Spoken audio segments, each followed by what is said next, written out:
నేను చూస్తున్నా మామ అల్లుళ్ళు తోక దిగిన బల్లులాగా ఎగురులాడుతున్నారు. బల్లి తోక దిగితే ఎట్లా ఎగురుతుందో మామ అల్లుళ్ళు కూడా గట్లనే ఎగురుతారు.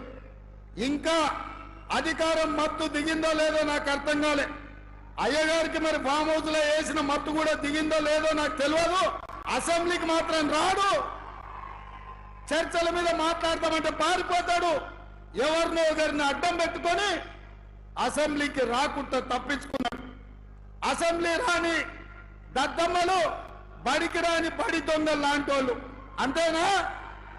మరి అట్లాంటి బడి దొంగలు నిన్న టీవీ 9లో పోయి కూర్చొని 4 గంటలు కూర్చున్నాడు. సిగ్గున్నది అని అడుగుతున్నా.